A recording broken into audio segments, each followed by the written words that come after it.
everybody, it's the interview queen, Alicia Toot here, and you are currently listening to and obviously enjoying Queen's Court. Hi, I'm the Asian sensation Kanji. You're listening to Queen's Court. Hi guys, this is the Queen of Queens Visage talking, and I am so happy to introduce you to the Queen's Court.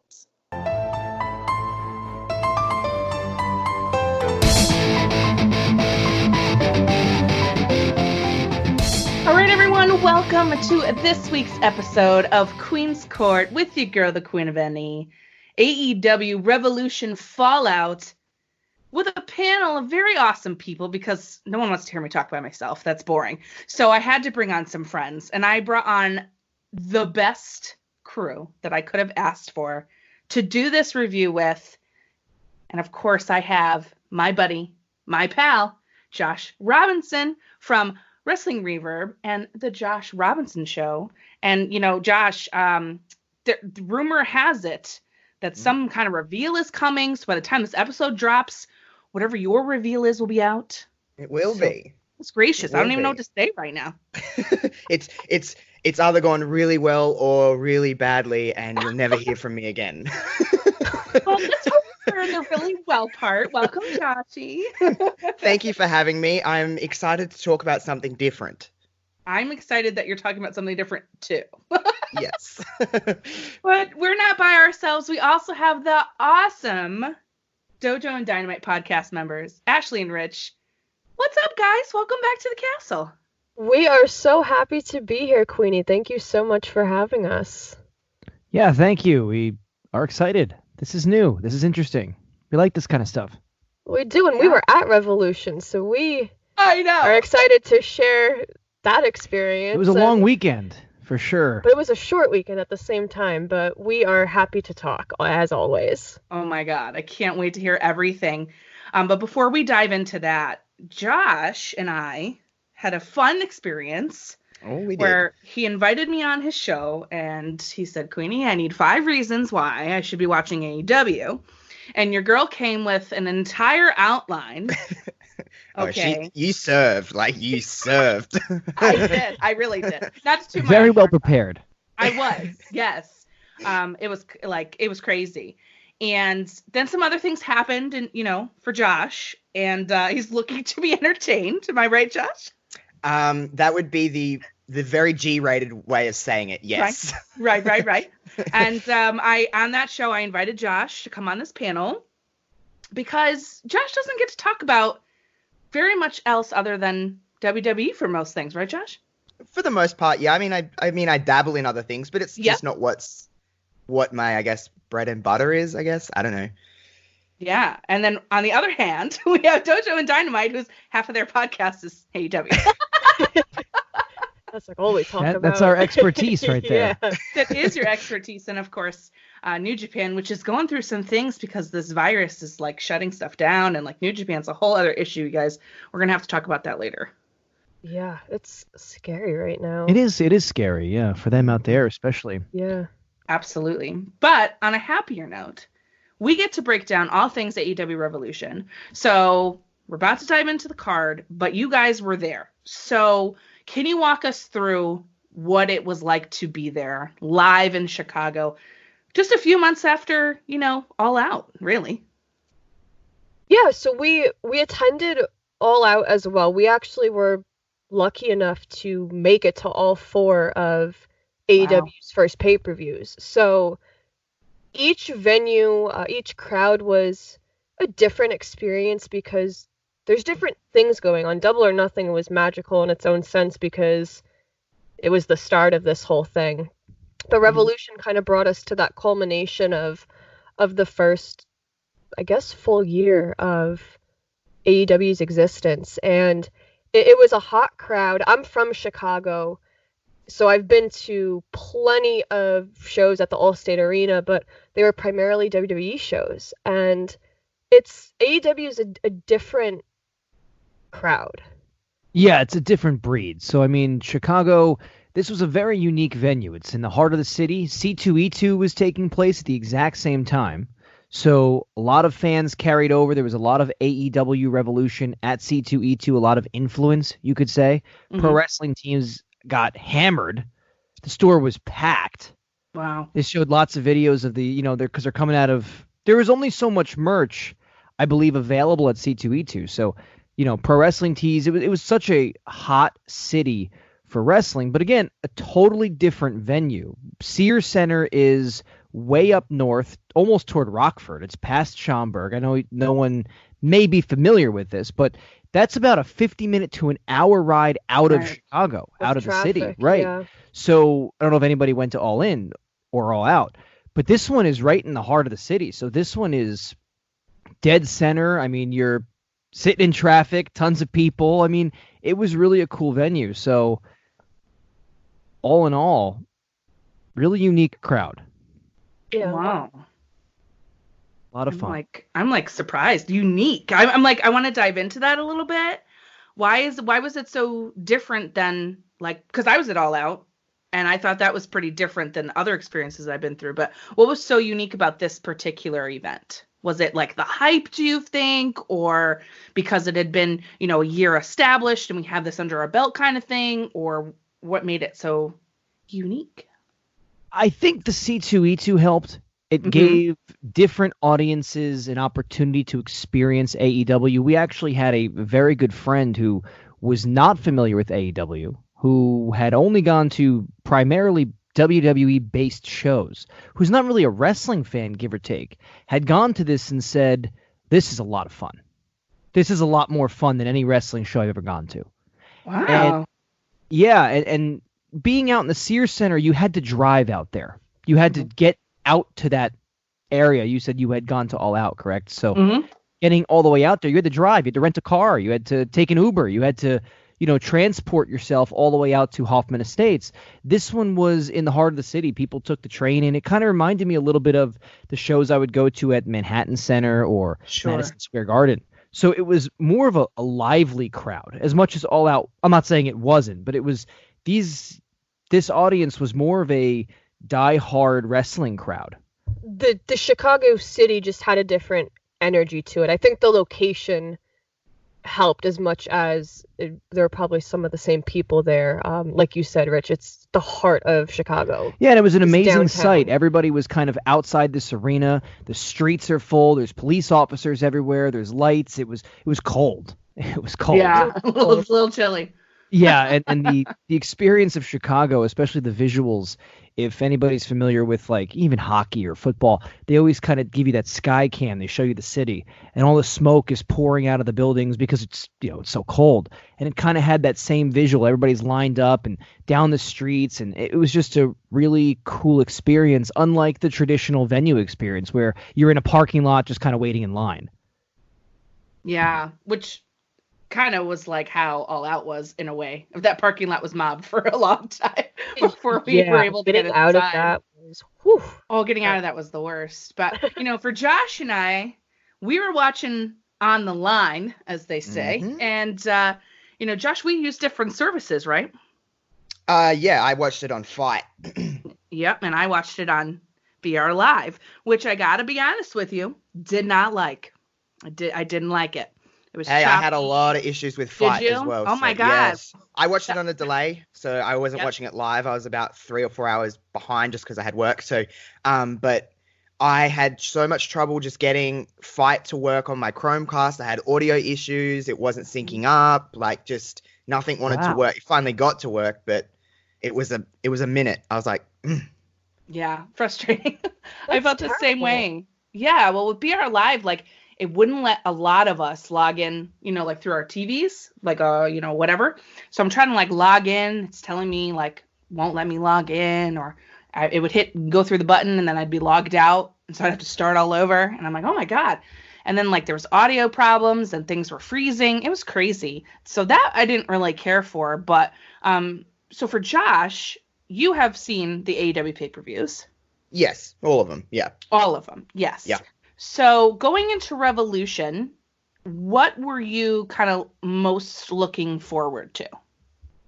So to me, it's obviously a little bit different for me because I'm not watching Dynamite every single week. So I'm not, in a way, this is going to sound really bad. I love watching wrestling every week, but in a way, it's kind of better that I didn't because I have I have more of a fresh slate, if you will. I have more of just like, I've just opened this can of paint. Let me just, stuff around for a little bit and see what happens. Mm-hmm. So it's kind of like my expectations are not like through the ceiling and being like, oh, I'm in a weird spot at the moment with wrestling, coming off of, I won't talk too much about that show that just happened with WWE, but just, something that I've loved for so long and I've just seen the same pattern happen over and over again. I'm very jaded, and I'm almost like, it's like WWE served me up on a silver platter and gone, here, AEW, if I was ready for this show to love me, and I'll love it. That was how I was going into this show. So the expectations were just like,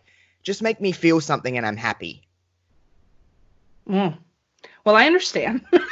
Given the news that we saw, I thought the same thing. I'm like, well, if you weren't excited for Saturday now, I think you're even more so. It's just like they pushed me right into it, which is, I mean, in a weird way, I guess it's like a good thing for AEW, because it's like, I'm sure there's more people like me who primarily watch WWE that was not very happy with what just went down.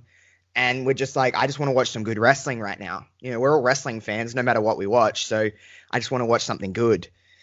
Yeah, right, and I feel like it couldn't have been better timing, honestly, for this pay-per-view. Like, not great timing for WWE, but great timing for AEW. Yeah, terrible timing for WWE, but great timing for AEW. Great timing. Well, yeah, because you're right. You weren't the only one that was like, okay, great, shifting gears, moving on. Don't want to look at that right now. I was pretty pissed. You probably see my Twitter feed, but I was not. It wasn't even like an angry. It was like I don't even know. It was just like, I've loved something for so long and you've made me dislike you, and I don't want to do that. But like, also, I still love wrestling. So like, I'm going to find it somewhere else if you're not going to give it to me. That's right. And boy, oh boy. Did we this get was quite a treat. The show to go to. I was just going to say, Josh, this was quite the show for the universe to give you at this time. Good wording. Universe, yes. Well, there you go. I do what I can with those puns. But Ashley and Rich, going into this pay-per-view, weekly AEW Dynamite watchers like myself, match that you were most looking forward to? Coming into the show, for me, it was Mox versus Jericho. Mm-hmm. But, that'll change once we had that tag team match, which we'll discuss in a little bit. But Mox Jericho was a huge deal because that was their marquee matchup, really, since Double or Nothing. Yeah, you're right. I think for me, I obviously, the advertisements, the posters, the big match feel, as Moxley would always say, was Jericho Mox, of course. That's on everything. We got the poster. The poster is very unusual to their other posters that they've produced, because the other pay-per-view posters and things have a lot of the different stars on them. They try to encompass everybody. This one was just Jericho, Moxley, and the skyline of Chicago. So it clearly was gearing up for that. But myself, it was the Cody MJF, and it was emotionally driven. I'm a big fan, and I know this is such the marquee term, but I'm such a big fan of blood feuds. I enjoy watching these guys at the culmination, seeing somebody bleed out, because you're causing this to happen, right? This is that emotional take between these two men. Cody can no longer challenge for the AEW World Championship, and it's all MJF's fault. And now MJF, he has no reason to even allow Cody to touch him.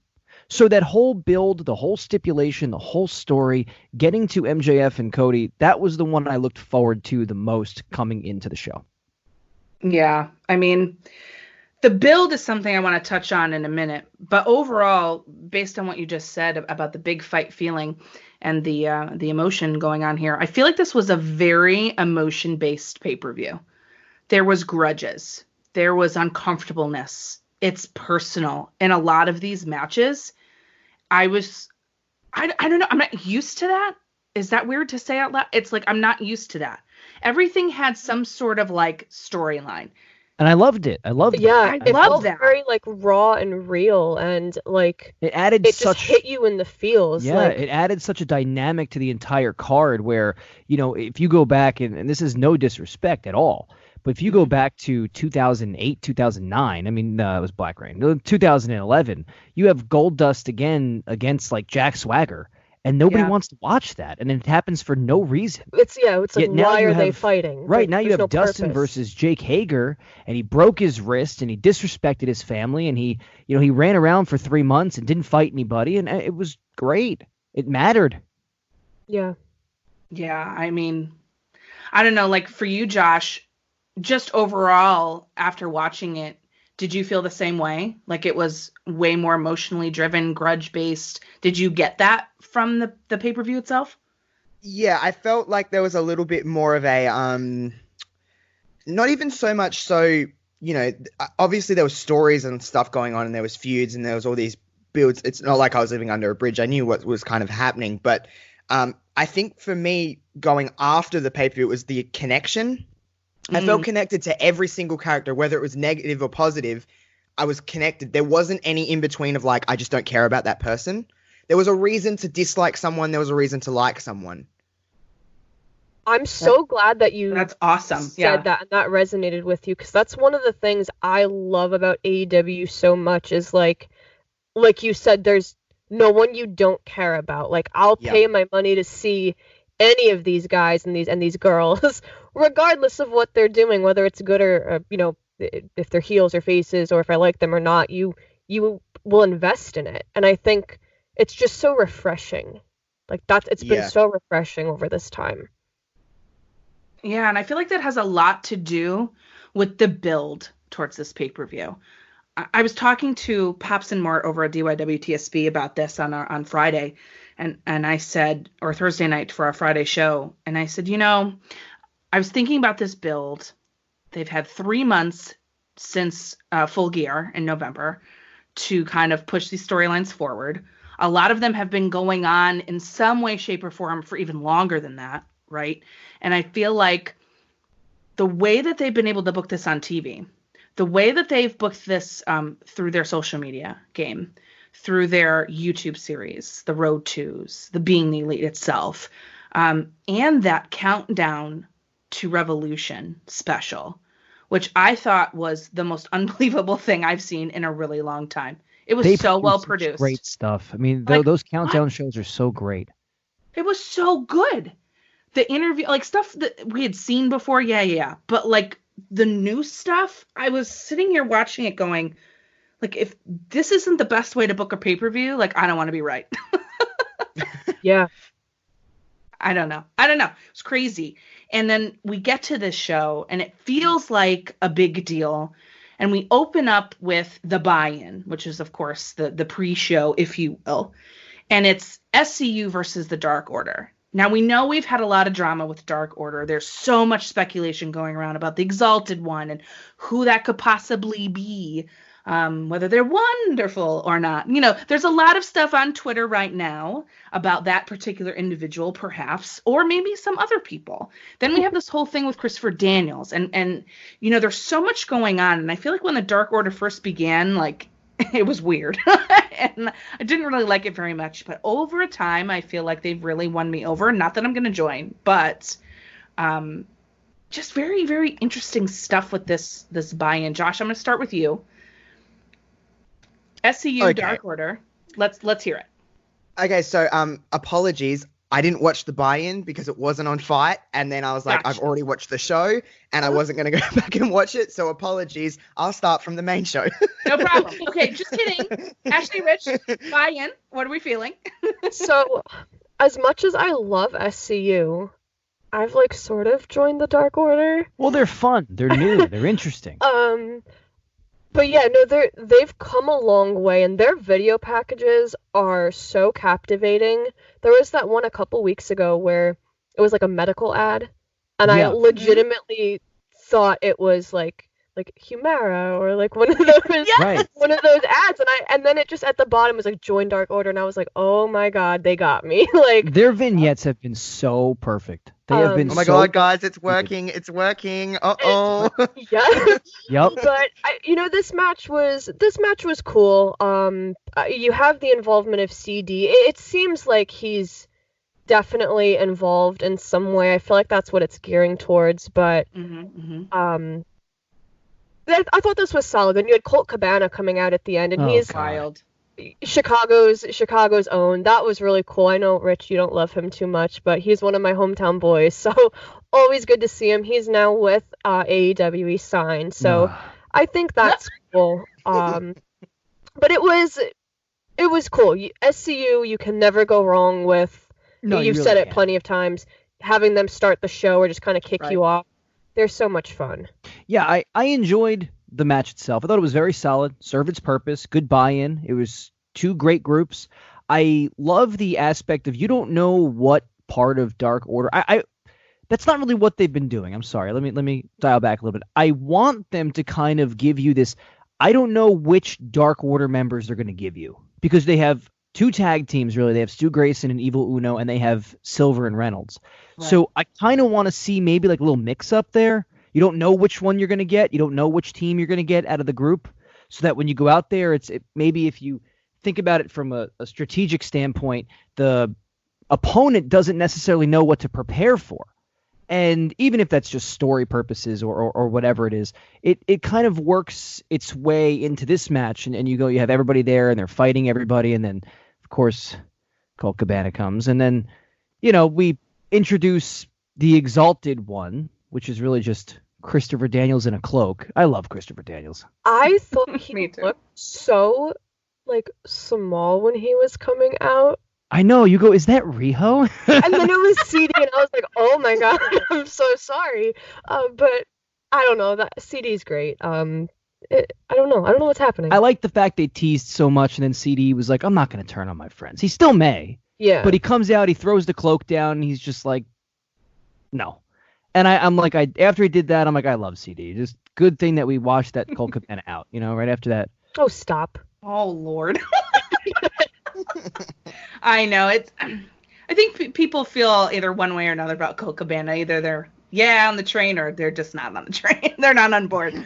That's all right. He's not my favorite person, but it is what it is. And I don't know. You guys, Josh included, of course. You didn't have to watch the match to guess this one, buddy.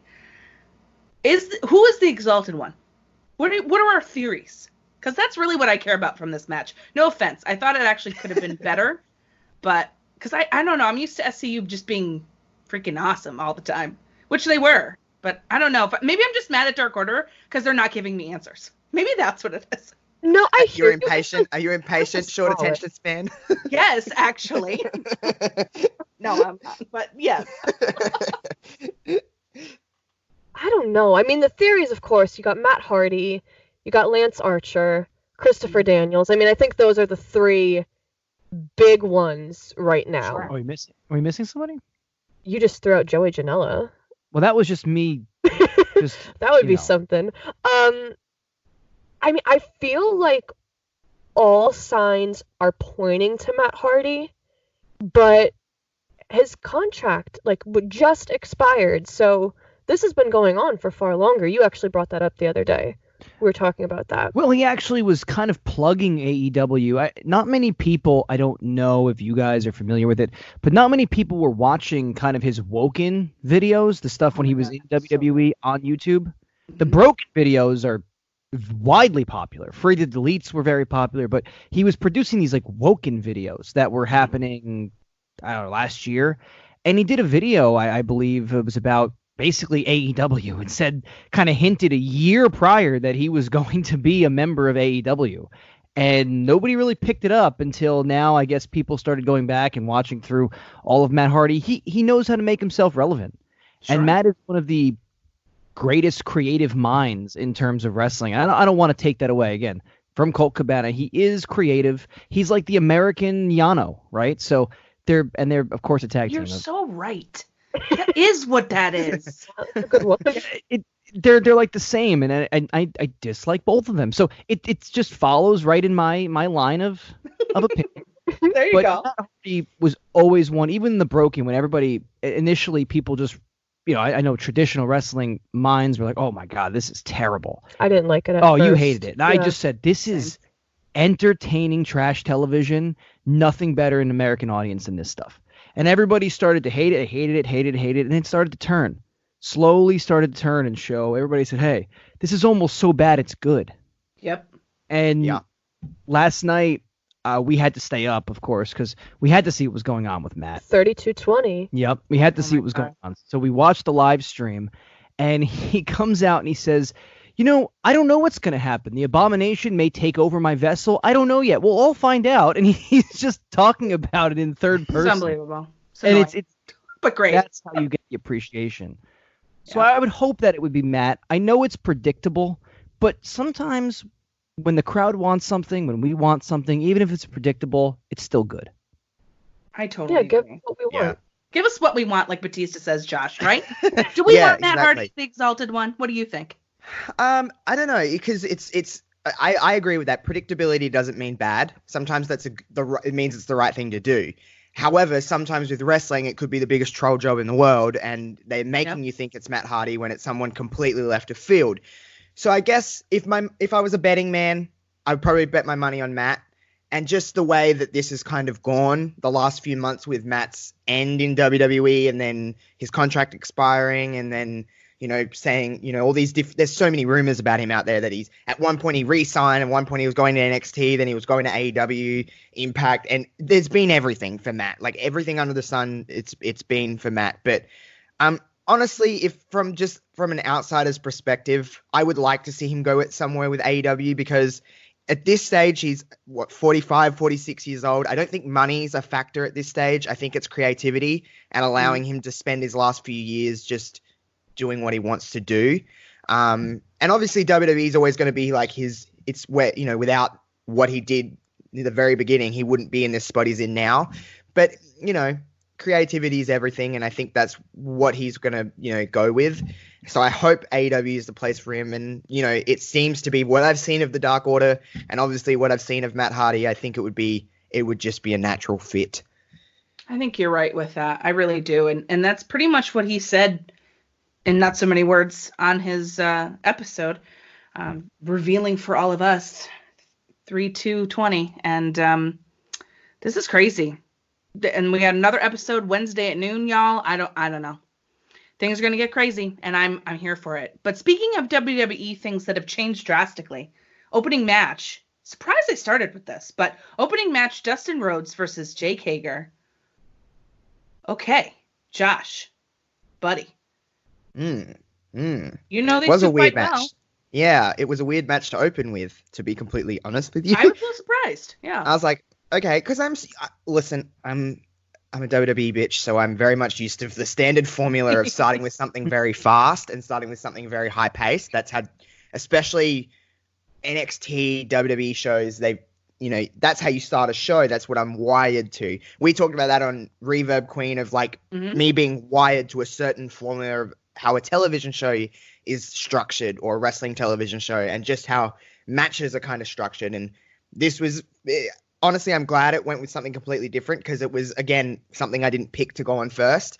I don't know how the match was fine. I didn't think it was amazing, but it was it was a perfect thing not to burn me out too fast, because it's very easy to get burnt out really fast. Even when, I could imagine you guys being there in Chicago and being just rapidly going through the motions, and you're like, man, I need a snack. I'm tired. I need a break for a minute. So to start off with something that's not necessarily the fastest going match, but still at a nice pace where you can still be okay, this is a hot, opener. I enjoyed it for what it was, and I don't really have much else to say on that match. Yeah, I personally, when I saw the card, I was like, oh, maybe they'll open with Darby and Sammy, because that's exactly what I thought. Yeah. Right? See, dang it, WWE. I felt the same way. Wired, I know. Oh. Yeah, it's all right. It is what it is. We'll be fine. But then it started going, and the more it went, the more I started to like it.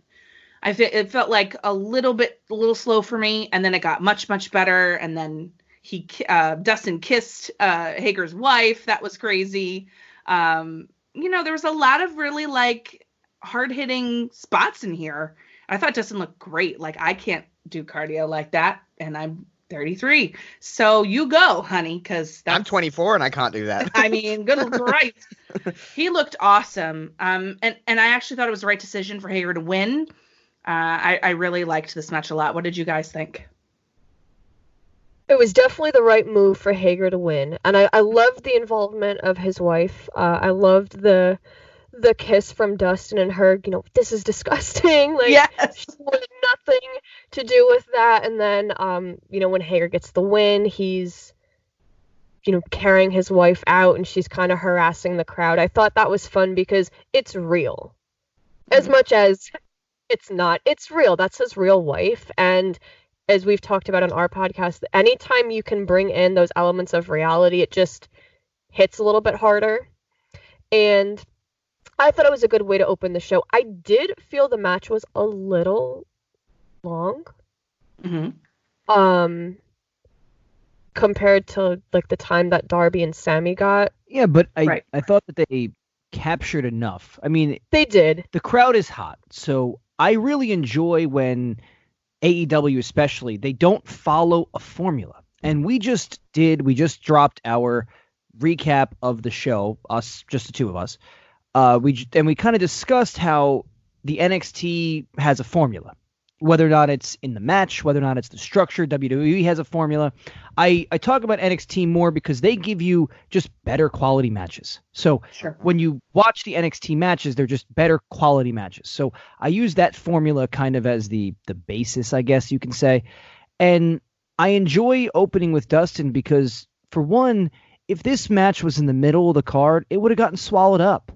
So you open with the match, the crowd's already hot. Nobody forgets about Hager and Dustin because, again, I love Dustin. I mean, Dustin, he came out, he had the greatest match I've ever seen. Yeah. Against his brother, of course. And of course. I've been on the full renaissance of this guy. He's an outstanding worker, an outstanding wrestler. And I was excited to see Hager, but I felt like I didn't want it to fall into I don't want to call it the death spot. But I didn't want it to fall into the death spot that unfortunately Nyla Rose fell into, where you come off a 31-minute epic, and then you somehow have to keep, as Josh had said, you got to keep the audience somehow engaged. So I thought it was a good way, because you're going to be engaged in Darby anyway. He's Darby. Yeah, so I thought it was actually really smart to open with this match so the crowd gave them the appreciation that they both deserve. That's a really good point. I think I'm going to start thinking about it like that. Yeah. Thanks, Rich. I agree. I feel so much better about it now. But yeah, it was almost 15 minutes long. I could have done with a few less minutes, but it is what it is. That's fine. And then it led right into this high-flying, crazy Darby Allin versus Sammy Guevara match. 5 minutes long. And I hate when Darby only gives me 5 minutes. I like to see Darby wrestle, but there's not really too much to say here. Darby came to get his revenge on Sammy, of course. Another character in AEW that has been serving on the vignettes has been Darby Allin. Am I right or am I right? Those videos have just been... Oh, they're great. Fantastic. So I love these two. We always say it. We always say it. We don't even grade the vignettes anymore for TNT. Whenever we do Dynamite recaps, we just go, it's good unless we say it isn't. Because at this point, they nail all of those little video packages are all perfect. Yeah, it's really awesome. And Sammy totally showed out here. That 630 that he hit low, woo, wild. And it was hard hitting, fast paced. And of course, Darby got his in on Guevara here by winning, and boy oh boy was a lot of fun. Josh, what did you think about this one? The last time I really, other than the episode of Dynamite I watched a couple of weeks ago, the cage match episode, I hadn't watched a full episode of Dynamite or anything AEW like in full other than little clips on YouTube or Twitter since Full Gear. So it's been a minute. So to see what I loved just about the show in general is it feels like AEW is at this spot where we're not learning anymore. We know who's who. We know what's kind of the deal. We know what to kind of not to expect, but we get the gist of it. So I feel like characters are really becoming quite established. Darby's a perfect example of that. Holy moly, he's very over with the crowd. Wow. Mm-hmm. people love him. And I think that's just something that, I'm just sitting here and I'm going, okay, this will be fast. From what I know of these two, this is going to be a fast-paced match. They're, two 20-something-year-old guys, and they're going to go out there and do their thing. But just watching and just going, wow, people have really gravitated towards Darby. And then on the other hand, I mean, Guevara's just a great douchebag, and I like that. He's got a very punchable face, and it's very easy to dislike him. Like, he just got that. He looks great example. He looks like that dude in a bar that would sit down and steal your girlfriend. That's what he looks like. And it's just like, I want to smack you backhanded and just get away from me. Go wear sunglasses inside, because that's what you'd do. So that's how I kind of see him. And it's very easy to like Darby. He's just got that underdog mentality. He's smaller, obviously, but that's not even about it. But he's just got that fight from underneath, and he's weird without being too weird where it's silly. It's not silly. It's very edgy, and it's very modern day babyface. And it just clashed really nicely in this match. That 630 was crazy. He does it so fast. I'm like, wow, Sammy, that's just great. But it just feels like they have something really special with Darby. And I'm like, just hold it for a minute. Just it's just slowly growing. And I love that. And I just like the match. And I like the fact that Darby won. I just really enjoyed it was the opposite of Dustin and Jake. It was, that was a little slower. This was much, much more fast, shorter, and it did its job really, really nicely. Yeah. Ashley, Rich, anything to add on this one? This was excellent. I love the two of them. And I love when AEW puts the younger guys in matches together, because I've said this on a couple of our episodes. It's, you're giving them a chance to basically grow in front of our eyes. And they're doing it together. And I thought they delivered. They really clicked quite well. They did, yeah. And it just, I felt like so proud watching this match. Like, I sent out a tweet. I'm like, I felt like a mom watching my two kids just like deliver this amazing performance. But they killed it. And I love seeing that. And I love seeing AEW build these homegrown stars. They're getting over organically. Even if you hate Sammy, he's doing something right. You want to see him get his ass kicked. And it's just, I love it. Yeah, Darby and Sammy, I mean, they had a great match. It's hard for us now, me, to look at Sammy the same way that Josh does. And the character, totally understand it. Totally relate. Totally understand what Josh is saying. But meeting Sammy Guevara, he's a totally different human being. So he's the biggest person. Sweetheart ever. Yeah, I mean, he goes above and beyond for the fans. He contacts you when you're walking by. He's like, hey, you guys having a good time? You enjoying yourselves? Just those little things. So you see the character on the screen and you're like, yeah, I want to punch this guy in the face. Put your tongue away. And then you see him in person and he's like, the nicest guy, wants to sign autographs, wants to give you pictures, wants you to go home and have a good time after the show. So it's kind of hard to look at Sammy in like a bad way now, like I used to. Like I was kind of, oh, Sammy. And then I changed my tune and I admitted it. I like to know. I like it when I'm wrong. I like it when For sure. when people prove me wrong. But Darby's capturing that very 90s Nirvana Tony Hawk, and he's putting that all into a modern wrestling character, and it's good. The Darby pops are something else. Oh yeah, I noticed that too. I was like, that was just, there was a different level of reaction from the first. Not saying that Dustin and that didn't get a reaction. They did, but it was different. It was very much like, he's ours, Darby's ours, and let's just hold on to him because he's special. That's how I kind of said it. If I just may add to something with homegrown stars and stuff like that, I just, it's just, Adam Pacitti put something up on Twitter from Cultaholic the other day, and it just said, I get nostalgia, it sells, but in 20 years, you need to have other people to be nostalgia so you can rely on other people, so you have to build stars. And I think something AEW does really well is, while they have the nostalgia and they have some older guys just to kind of help, bring the newer guys up, they're not relying on that. They're not resting on that. And they're not like, we can do this because, that'll work in the short term. No problem. You could easily put in all these older guys and it'd be fine. We'd all still be loving it. But they're not resting on that. And I really like the fact that they're using people like Darby and Sammy and getting some new stars to help. You know, they're not looking at AEW as a 5-year plan. They're looking at it as a 20-year plan. And I really like that. Very true. Very true. Very true. Great point. Great point. And speaking of pops, I think it's time to talk about this match. But before we do, we have to talk about the fact that they announced that Blood and Guts will be happening in New Jersey. Yes. So we know that they trademarked it, right? So we were waiting for this whole announcement to come out. So War Games is a thing that happens on NXT.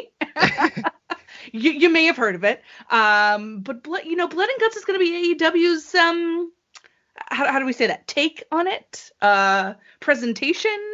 It makes me have GCW vibes, and I'm all over it.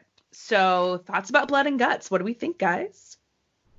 Well, I'll tell you, of course the show's in Chicago. We live in New Jersey, so we're going to the Newark show, and they make the announcement March 25th, 2020, Blood and Guts in Newark. And everyone in the crowd is like, oh, right, like that'll be cool, like that's entertaining, and we're just sitting there like losing our minds because like, hell yeah, like this is our show, we're gonna be there. People probably thought we were crazy. I mean, they're just like, all right, well, I mean, yeah, it's exciting, but they don't realize like we made the trip here. They all live there. I mean, it was like, yeah, this is crazy. We got great seats too. I'm super pumped. So that makes you more excited. Are you going? I'm not, because I'm going when they come to Boston in April. Oh, very nice. Yes. Very nice. Yes. I happen to be off the next day, so it makes it easier for me to travel because New Jersey is just a little too far on a weeknight. It is. Yeah, I know we've talked about that before. Especially in Newark, there's traffic getting out, so definitely. I'm not going either, just thought I'd chime in. Oh, okay, yes. I'm sorry. You mean you didn't book a plane ticket? Josh, I'll just put the $3,500 in my pocket for next time. I know it. Poor Josh, because WWE is screwing him again over there in Australia. But that's another thing. We won't bring that up today. But what I will say is, I'm really looking forward to Blood and Guts. I'm really excited about it. Josh, were you like, oh, War Games? What's happening? Yeah, basically, I was like, oh, cool, War Games. It's just their spin on it, and they'll do it. Listen, NXT and AEW, to me, I get similar vibes from they're a similar product in some ways. Like, you get, no matter what, if you watch NXT, you watch AEW, you're getting quality wrestling. So that's all that really, at the end of the day, that's all that really matters. Whether you're watching more of one or the other, it doesn't really matter. They do have a similar vibe, though, so I have no doubt in my mind that AEW will kill it. It'll be fun. Yeah, it's going to be a good time. I'm looking forward to that. But I need everyone to just take a minute. By a minute, I mean a second, because we're diving right in now to my match of the night, one of my matches of the year. I don't know. I don't know what else other accolade I can give it. Gold stars, a cookie, several of them. I don't know. What other prizes can you give out? Because whatever prizes new car. They all get new cars. Yeah, I'll just give them the brand new car that Moxley stole. So great. Let's just do that. They get everything. Anything that I have, you can have it, because this match was unbelievable. Start to finish. The video package leading into it, of course, that we've seen, and it opens up and everybody comes to the ring. I don't know, until they left. I felt like I had an out-of-body experience. I don't know what we watched for 31 almost minutes. Guys, I help me. Josh, help me. Oh man. So I knew that you look at this match on paper and you go, well, this match is definitely not going to suck. There's no way in hell that this is going to suck. So you go in, there's a certain level of expectation. You're already going into this being like, you need to live up to this kind of bar that you've all set for yourselves. It's not like we're just doing that as fans. Like, you've kind of set this up, and going in, I'm like, even if I have seen less of all of these guys work than all of you guys, there's still an expectation. So going in, video package first and foremost. Queen, you know this, I'm a production host, so I like good video packages, and they do it good, if not better than WWE, because WWE do great video packages. I think everyone can kind of say that. They do great stuff, and AEW just as good, if not better. So that kind of got me up to speed with what's going on. I like that Hangman's kind of like a drunk now. That's kind of lit. Awesome. And then you've got the Bucks and Kenny and all this stuff with the Elite. And from my understanding, you guys can correct me if I'm wrong, is like Hangman kind of like the outsider of the Elite? Is he like... Yeah. Okay, so that's what I got for... Okay, I picked up the right vibe then. So, again, expectation was pretty damn high. I liked the way this match built. It wasn't just like, here you go. Here's 20 minutes of us just doing stuff just because. It's like, no, they're a lot smarter than that. It's built... Tag team wrestling is something that I'm not the biggest fan of just in general. I never have been, no matter how great or bad it's been within the time of whatever company that you're watching. But it needs to be, to captivate me personally for a tag match, it needs to be something just, a good tag match to me is just like, I don't really care. It needs to be great. It needs to be fantastic. It needs to be above and beyond kind of deal. And the way this match just built, because there's a lot more you can do in a tag match than in a one-on-one match, in my opinion. You have more elements, and if you use it correctly, it can really be something special. This was probably, at least in the time span of my mind that I can think of in recent memory, it was one of the best tag matches that I've seen in a long time, maybe if not ever. I'm not really sure. It's easy just to throw around that, but it in short, it was very damn good. The ending of that, the little post-match stuff, just everything about that, just I was just sitting there and it was like, in this day and age, for me to not pick up my phone during anything, it means it's captivating me, and I didn't want to pick up my phone for the entire time. So in that case, I think it did its job pretty damn well. Oh, you're so right. Ashley, Rich? Oh my God. Guys. You're talking about like what So to give jealous. them for this match. Like, just take my heart because I loved absolutely everything about this, and I can't even put it into words. I've been to a lot of wrestling events, but I've never been up and down and up and out of my seat as many times as I was during this match. And I was grabbing Rich after they hit the golden trigger, and Kenny was like, the fuck out of here, like you're not pinning me on this. And I was like, oh my God, like the suspense, the emotion, I literally just felt like crying the entire match, and I can't really even put into words why.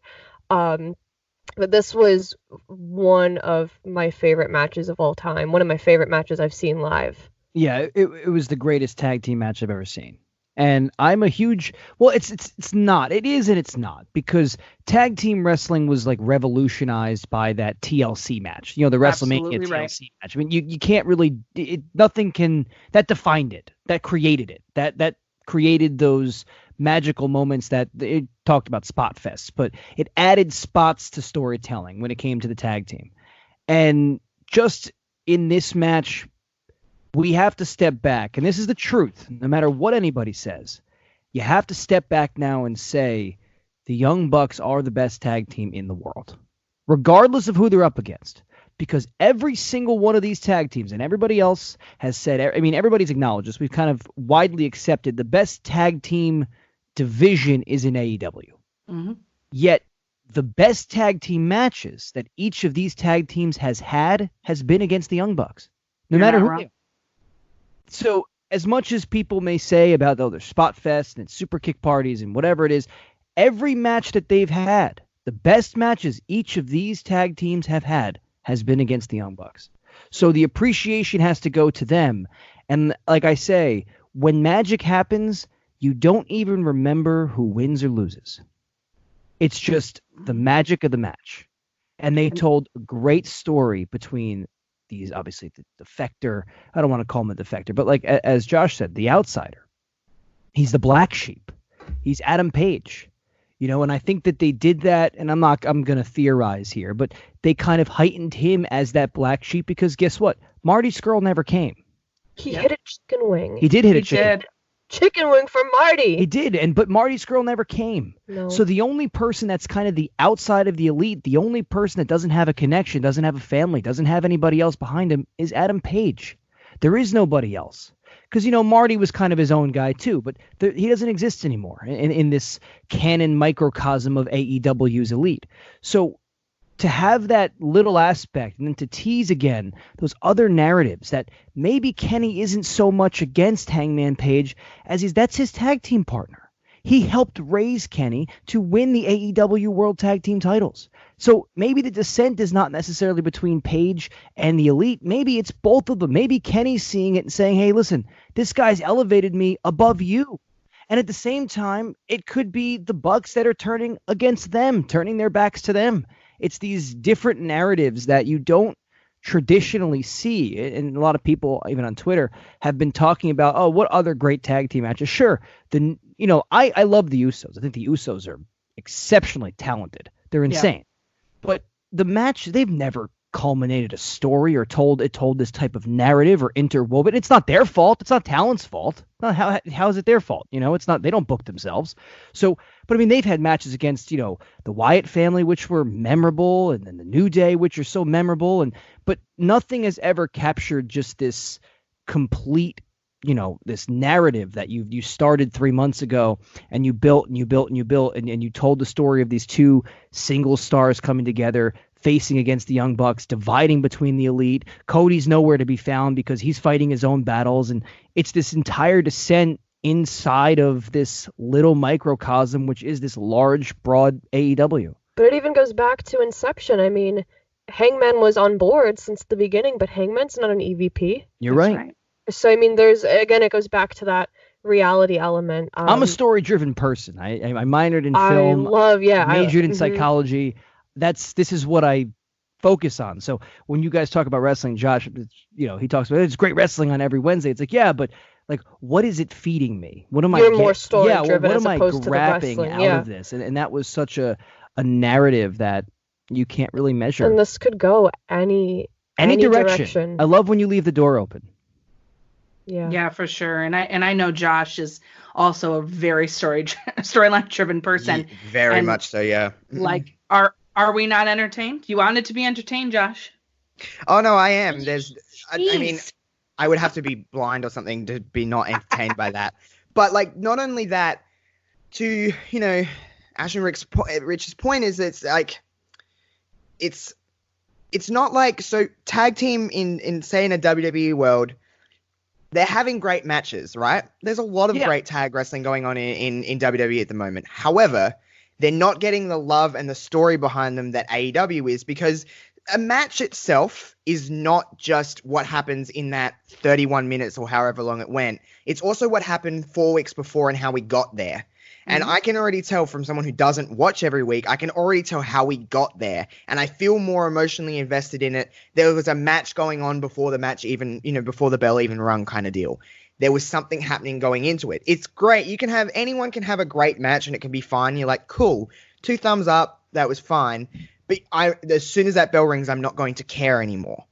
With this, they had a great story within a great wrestling match. And after that match, I'm going, what happens next? Because I care about what happens next, as opposed to just watching a great match and it really doesn't matter what happens next.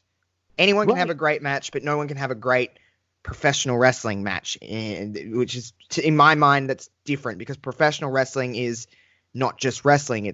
Wrestling is more than wrestling. Some of my favorite things in wrestling has nothing to do with what people do inside a wrestling ring. It's the other stuff, the entertainment side of wrestling, that maybe the wrestling got me there, but the entertainment stuff keeps me there and the story keeps me there. So I'm very much a good story over I would rather have a great story and a mediocre wrestling match than a fantastic wrestling match and a piss poor story. Right. Yeah, and after WrestleMania, that day after WrestleMania is kind of that, I can't wait to see what happens next. The reset. And you're like, okay, what's next? How come we only get that once a year? That's the thing that I felt about every pay-per-view so far with AEW. I'm excited to see what happens next. They make you want to watch Dynamite. Right, they do. Right after the show, the night after WrestleMania is like the best. I mean, it doesn't get better than that. WWE have great pay-per-views. For the most part, we won't talk about the last one. But WWE have great pay-per-views, and my problem with WWE has never been for the most part, has never really been their pay-per-views. They have great shows. It's just, as soon as that show ends, it doesn't make me want to go, okay, I'm going to spend another 3 hours, 24 hours later watching Raw, because I kind of seen everything I needed to see, and there's no real inkling to be like, I can't wait to go watch Seth Rollins, do something else the next night because, there's no captivating, for the most part. There's, of course, great stories going on with WWE. WWE can be fantastic, like AEW. It can be on that level. We've seen it in the past, and they have elements of it, but there's just a lot of other stuff going on. But they don't give you – they're trying, and I think AEW does a fantastic job of just making you – as soon as you turn off, they leave you wanting more instead of giving you everything at once and then nothing for 3 months. I'll just pose one question. It's just kind of, and again, it's just a narrative. It's just a question. Just no, you don't have to answer it. No one has to answer it. Anybody who listens could answer it. Anybody out there, you could answer it. It's just, how far is WWE really allowed to push it? Sometimes I wonder if their boundaries, not them. I mean, I'm sure the creative fishbowl is working nonstop, but how far are they really allowed to push the boundaries of the creativity based on the? And again, I know it's such a stupid narrative, but that PG box, how far are they allowed to really push to captivate? And as you said, sometimes it kind of falls like, I wish that they would give me just a little more to want to watch the Raw. Like, the pay-per-view is great, but like, I don't really want to watch the Raw in the same way that I wanted to watch the pay-per-view. But I wonder if just a question, maybe it's the box that's kind of holding them. They can't break out of that to give you something radical. Yeah, that's true. Yeah, I can definitely see that as well. I feel like, they're there to please the casual fan. They're not here to please us, the hardcore wrestling fan. You know what I've noticed too? I mean? Of AEW, I've noticed that since AEW's, not just since it's started, but also since it's gained some steam, I've noticed the WWE crowd is very different. It's very much less of that wrestling fan and more of the casual fan. You can hear it. If you listen to a pop on a WWE show, not all of them, this is just a generalization, but it's much more kid-centric. I'm not saying kids are bad wrestling fans, because we were all kids watching wrestling at some stage in our lives, but it's very much like family-driven product. Why AEW, there's a difference in the crowd. It's very much more of a wrestling pop, an NXT style. If anyone that just watches a WWE-centric product, it's very much more of that NXT style. When you hear an NXT crowd, it's much more of that quote-unquote wrestling fan as opposed to a Raw or SmackDown. And I like that element. It makes me feel anything I can do to make me feel like 10 years old again, especially when it comes to wrestling, I'm pretty set on and I'm pretty in on. And this show made me feel that a lot. I was like, I'm 10 years old watching, Armageddon again or something like that. That's how awesome. For sure. Yeah. That's the best. So this match was absolutely stellar beyond all reason. The tease at the end capped it off perfectly, with Hangman looking like he was going to give him the buckshot lariat. But he didn't. He opened the ropes for Kenny instead, and out they went. And then comes the death spot. And I felt terrible, because I'm like, here we go. Anything that comes after this, it's going to be rough. Because that was an emotional roller coaster. And I wasn't even there. I was on my couch going, whew, okay, I need a bag of chips. I need a soda. Mm-hmm. I need a break. I need to watch something else on my phone for a minute. I need a cigarette, something. I need a cigarette. I don't smoke, but that Me whole too. vibe, right? You know what I mean? And then they put this match here. And I'm like, oh, no, don't do it. Don't do it. But I was rooting for them. I'm like, come on, girls, let's put on a show. But I know Chris Statlander had been battling the flu just on Wednesday. I was like, oh my God, she's going to come out here and have this match. Like, what are we going to get? Nyla is so green, and she's the champion now, and here we are. And I was super nervous. I didn't hate it, but I didn't love it. I was kind of sad that this is what it was. Given the really cool women's matches they've had on Dynamite leading up to this, I was a little like, oh no. I just wish it would have been a little bit cleaner, a little bit better. There's some spotty moves there, a couple of dangerous spots that I was like, oh, don't hurt yourself. I don't know. It wasn't horrible. I'm not saying anything like that. I just felt like it could have been better than it was. And I think that had to do with a lot of factors. Ashley Rich, what do you think? Absolutely. The the location of the match, just they were at a complete disadvantage. But anyone would have been. Yeah, It doesn't matter I felt Absolutely. so who bad. it was. I but felt bad. you're talking about like being at home and the emotional roller coaster. After the tag team match, I had to like go to the bathroom. I had to take a walk. Like I couldn't just sit. Like I could not just sit there and watch the next match. So I mean, I really can't give it a fair assessment because I wasn't like, truthfully, like I wasn't mentally there because I was still overanalyzing the tag team match. But I was surprised that they did the Statlander Nyla matchup so soon. Me too. I thought, I mean, they can always go back to it, but I don't love seeing that. I don't like watching rehashes over and over and over again. So I mean, it is what it is. They did it with Riho and Nyla, and I mean I think that worked out perfectly. But it did, yeah. It was okay. Like the location or the timing of the match really put them in a unfair position. But they was knew it, fine. and I'm sure they knew it, and I'm sure that everybody backstage knew it. I'm sure they knew it, and I felt bad because this match ends, and it was just a mass exodus of people pouring out of the seats to go to the bathroom. I mean, it was just they knew what was happening, and that's exactly what we've tried to change, right? WWE is the hot spot, is the hotbed, is the creator of the best women's wrestling on the planet. Truthfully, it is. I mean, there's nobody. They've sapped up all the talent, and it's not against anybody else. They've taken all the talent because it's the place they want to go. They have the best women's talent in the world. And so now it's no longer I got to get up and go to the bathroom break, which is great. We don't want to hear that. We don't want to see that.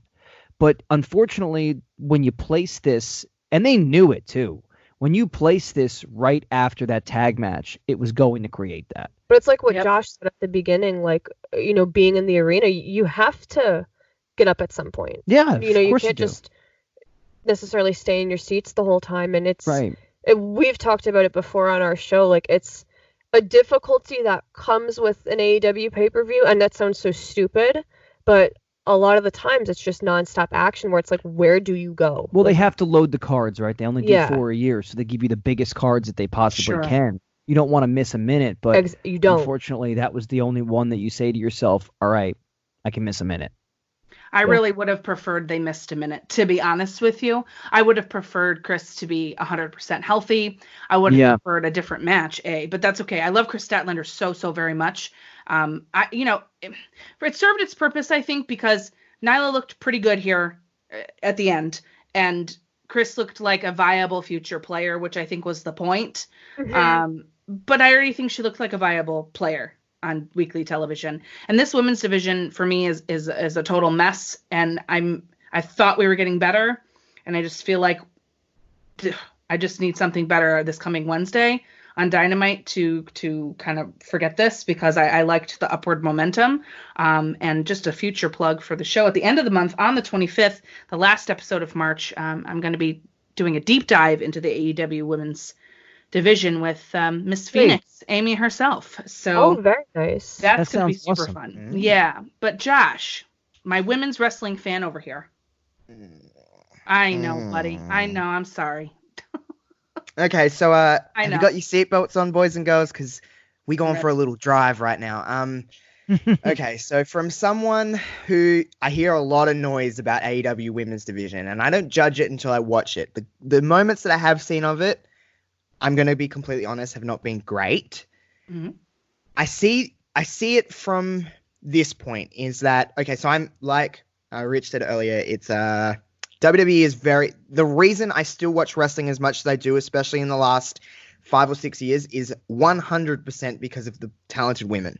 It's what I love the most about wrestling. It's what I've always loved, even through all that Divas time. Like, I've always loved women. I've always wanted more, and I always thought they could do more. And they're in a spot where, arguably, a female is on top of the industry.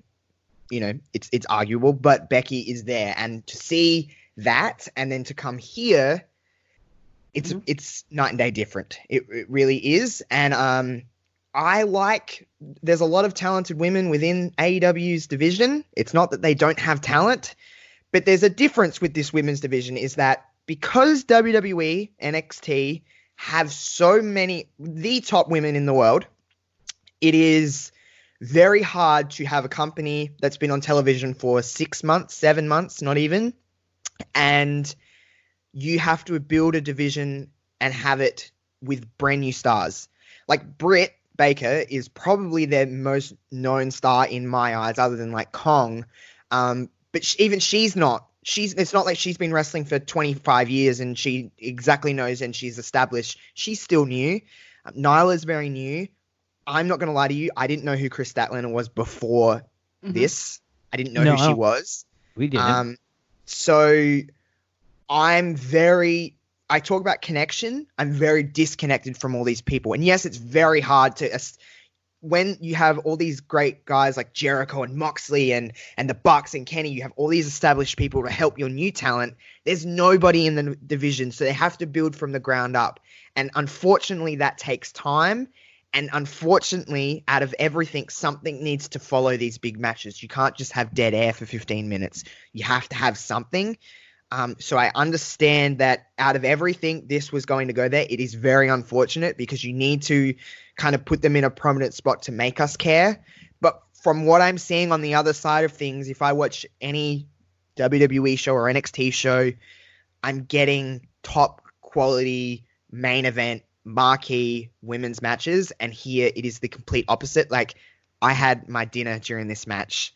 I was kind of resting after that. Even being at home, I was with my brother and he was like, okay, it's time for dinner, and we we're kind of eating, and I was kind of just, gearing up for the next match, really. Like, I was like, Cody's going to be on soon. Like, I need to have a little bit of a break. Otherwise, I'm just going to burn myself out. It's a shame. I want the women's division to be better, but it's not like, yes, they don't have established people, but it's also that it doesn't seem to be a lot of care put into this. And that's not a knock on the women in the division. You can tell they're trying. The match itself, though, there's too many blown spots. That suplex spot, that first suplex spot was nasty. And I don't ever like when I'm watching wrestling to cringe and go, oh my God, like you nearly just, broke your neck. Like, I don't want to watch wrestling for that matter. I want things to look smooth and take that equation out of my head. Just a few too many blown spots for my liking, and there's just such a disconnect, guys. It just kind of is just, I don't even know the word, just on to the next thing, which is a shame because I love women wrestling. Is just like my favorite thing in the world. There's no story. There's no character development. Like, what is Nyla Rose? I'm not really sure. They call her the Beast. It's like, okay, why? Why is she a beast? Why is Chris Statlander called the Alien other than her Tron? Why is this guy? I don't know who these people are outside of their names. The Chris Statlander thing, I agree. I mean, we don't. She just was an alien, I guess. I think. Oh, I think that was her gimmick before. Yeah, I don't know much about her. So like, there isn't, but they did do. I know you had said you hadn't watched too many of the Dynamite, and that could be it could be more of a me problem than them. I'm not sure. They did do 3 straight weeks of Nyla explaining kind of this new after she got crowned. They kind of described what Nyla was, like why she was what she was there for. She was going after the fact that the women's division's been booked like crap, basically, and that she's just the best and she's going to kick the crap out of anybody who gets in her way. And she didn't care if it was guy, girl, alien. So, but Chris Statlander, she's just been an alien since day one. I understand that, but not only that, like, so I think what AEW, if I can be at all, like, constructively criticizing AEW, is that sometimes they're relying on the fact that you should know who these people are instead of teaching us who they are. Sometimes, not all the time. Yeah, not all the time. But for someone who doesn't watch and they're trying, you still got to try and get in I guess I'm quote unquote a casual AEW fan, I guess. Mm-hmm. Maybe a little bit more than casual, like a weird in between, like regular and casual. I don't know. But for someone who doesn't, shouldn't you be maximizing your 10 minutes? How long did this match go for, Queen? Not very long. It wasn't all that long, was it? No, it was not. 10 minutes this match was 12 minutes. 12 minutes? 13 minutes, yep. So for those 12 minutes, shouldn't Nyla and Chris be kind of showing me who they are? Especially in a division that needs to be established. You should be maximizing that time to go, this is who I am. Even if we're not going to, we're in a very rough spot. I understand that.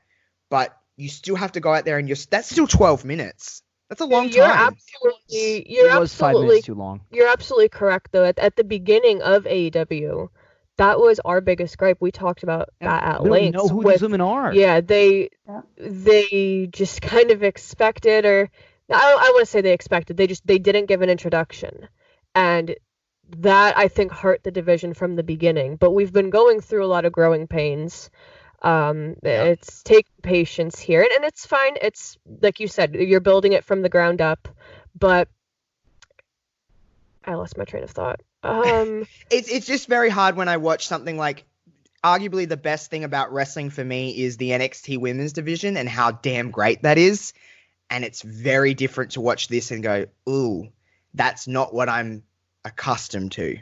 Sure. And I understand the NXT women's division wasn't great overnight, but it's tough. I mean, they didn't do themselves any favors, and you're absolutely right. They should have truly not only trained JR, which is one of my biggest problems. They should have given him things to talk about because he honestly didn't know who they were, and that needs to be researched. And that, I think, commentary is a big problem in wrestling across the board. Yeah, everywhere. There's no real thing. The commentators are what you hear first. If you close your eyes and listen to a wrestling match, a commentator should be able to tell you what's happening in the ring and with these characters, so then I don't necessarily have to look. Especially in this day and age when you're on your phone all the time, the commentary team should be doing a good job to tell me, kind of informing me and keeping me interested. But in this match, they were talking about a book, weren't they?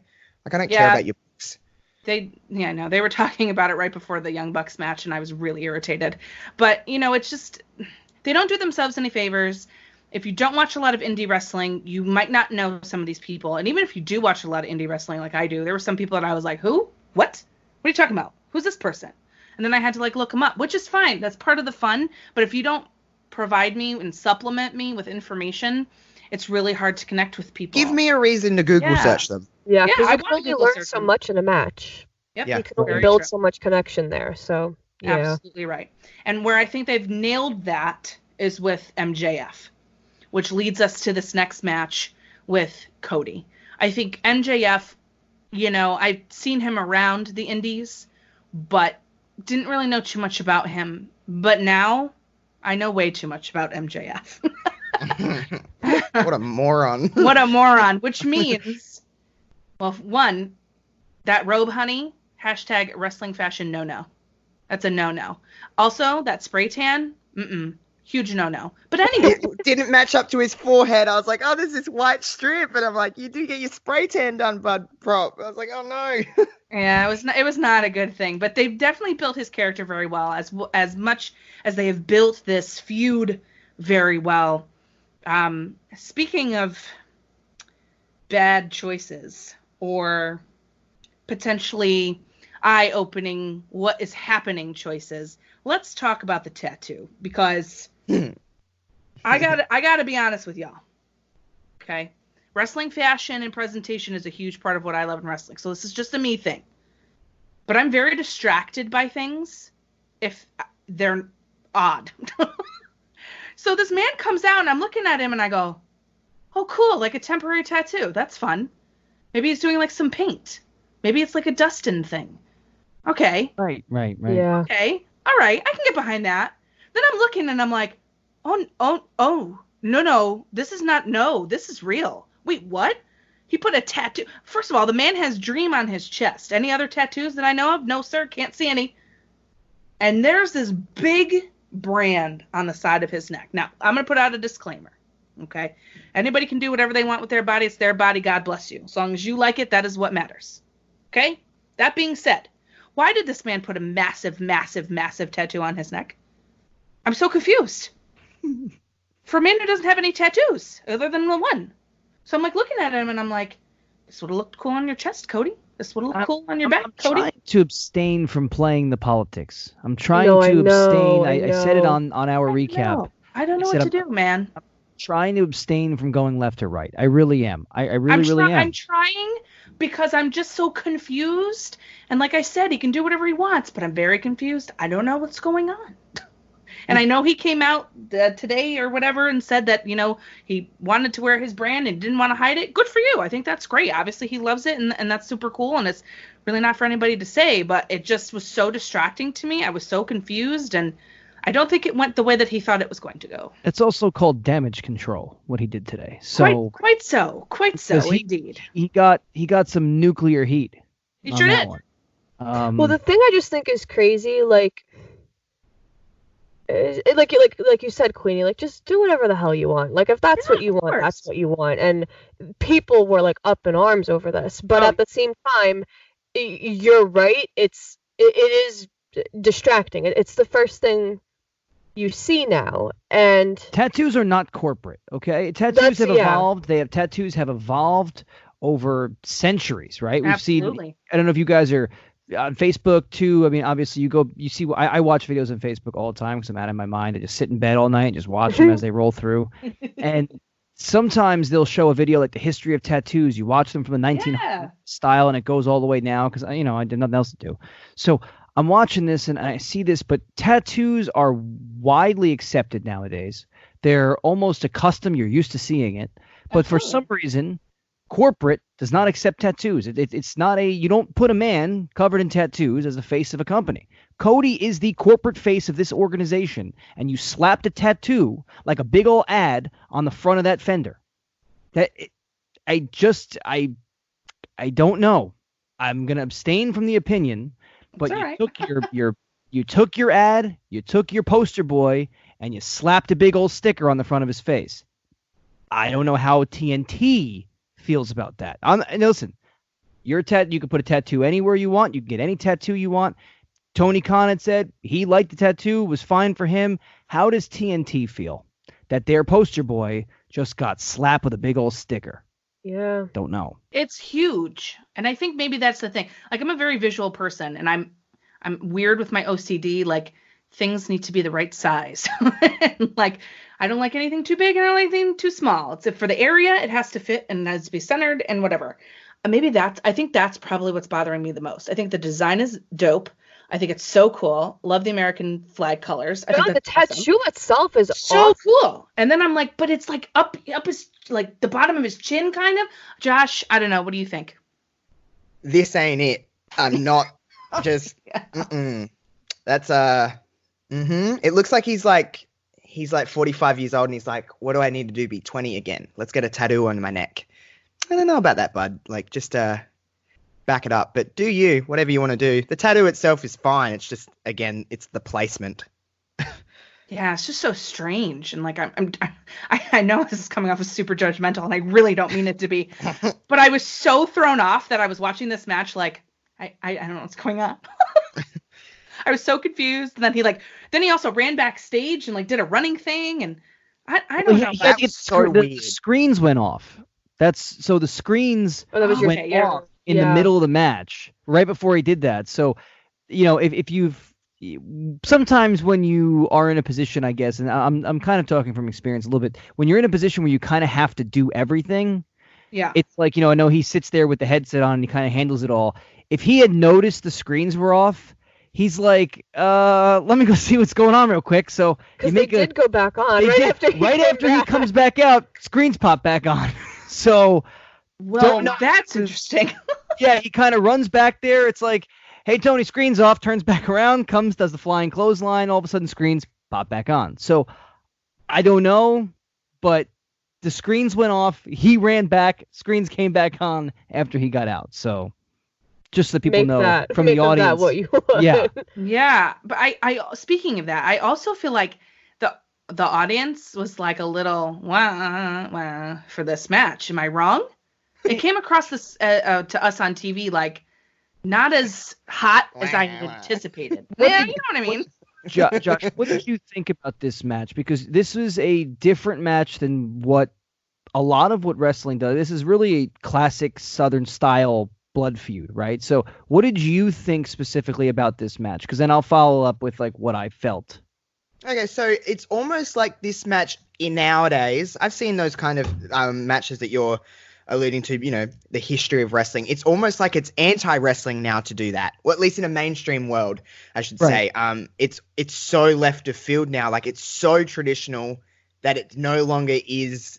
It's definitely not the norm. I personally like this kind of match. It's a little more deliberate pace. It's a little bit more like methodical. It's a little bit less relying on quote unquote wrestling and a little bit more like, I'm going to beat the shit out of you. I want to hurt you instead of I want to beat you. There's a difference, or at least in my brain, there's a difference between hurt and win. They were looking to win a match. That's always the goal of any pro wrestling match, yes. But they were, how can I inflict as much damage, especially on Cody's part? How can I hurt MJF? How can I hurt Max? Because I just want to destroy this dude. He's taken all these stipulations out of me. He's whipped me. He's done all these horrible things. He cost me a chance at ever becoming world champion here. Like, I want to inflict damage on him. So it's a little bit more deliberate, a little bit more like, how can I use my hands and my feet as a weapon instead of how can I pin you? That's how I see it. A little bit less competition based, a little bit more of a fight. There was like a good balance of that. I like the match itself. The finish was not, in my eyes, the best. I didn't love the end of the match. I didn't care that MJF won. I think if I know anything about Dusty Rhodes is that you stretch it out. You get as much out of a program as you possibly can. So in my eyes, MJF was always going over because I just feel like you're going to stretch this. Why waste this program by having Cody just beat him up now? And there's no reason to continue. Like, stretch it out. That's what Dusty would have done in my eyes if I know anything about that kind of stuff. But just the finish itself was a little like, okay. Everything you said is right. That's exactly what they were supposed to encompass, right? That's exactly what they were supposed to do. They just didn't do it to the extent that they needed to. That's how I feel too. Yeah, this was exactly how you laid it out, is exactly how it should have been done. However, this turned into like MJF is in submission holds on a guy. This is Cody. You just lost your chance to fight for the most coveted prize in your organization. And this man did it. It's at the hands of this man. And you worked so hard to get your opportunity to face MJF. You sacrificed and attempted to give away everything you had, the clothes on your body. You disfigured yourself with the lashes. You went through the first steel cage against his, I love Wardlow, but against his muscle, his Diesel. You did all of that to get your hands on MJF.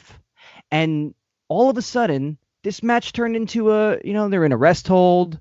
They're working down on the legs. You should be beating the living shit out of MJF. This should have been like blood and guts. This should have been blood and guts. That's not a Cody match. That's the problem.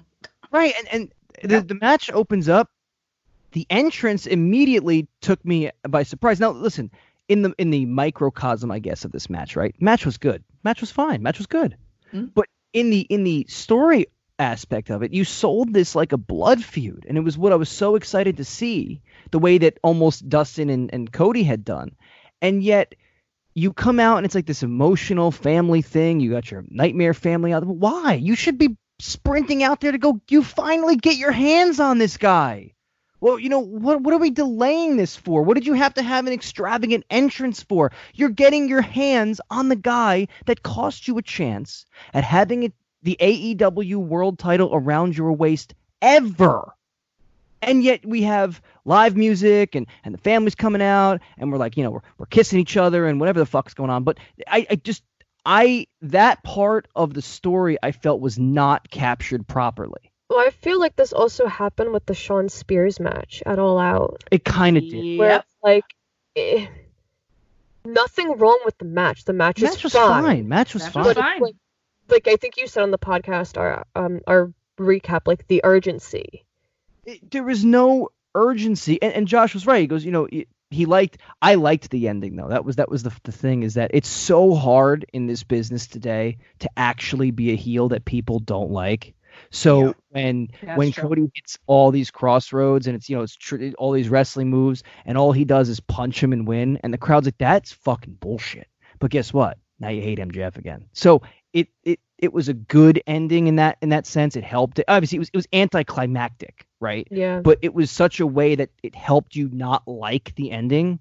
So that I thought was good. And I like the fact that we're both. He's like, I hated it. It's like, but I liked it. So I like that part of wrestling where you can get different out of it. It's subjective. Wrestling is the most subjective thing in the world. Yeah. But Queenie, to your point, I really think the tag team match took a lot out of everyone. That is true. The arena was kind of down for the women's match and for this match, and then we're gonna shortly get to the next match, I'm sure, which brings us back up. But the tag team match just kind of killed us for a bit. I will say, I don't want to get into it too much more, but at least in our section, we were talking about the tattoo. So it was So was Twitter, honey. Yes. Oh, people yeah. were asking about it and showing pictures to each other. So I think it wasn't necessarily what we expected, and there were other variables that kind of put a little bit of a damper on the spot, I guess. Is it weird for me to say? I know Cody, apart from Double or Nothing, has disappointed me in every one of his matches since Double or Nothing, other than the Dustin match, which was fantastic. Full Gear, I didn't like his match with Jericho. I didn't like that match. I thought it was very bland. Sean Spears, none of these matches were bad. I say they were just we're accustomed to a certain kind of style in AEW, and it's very different. He is so He's old put on school. some really good matches, like with Sammy G on the first episode of Dynamite. He's With put on Darby. some matches with Darby, exactly. Yep. Mhm. But the pay-per-view matches, I understand where you're coming from.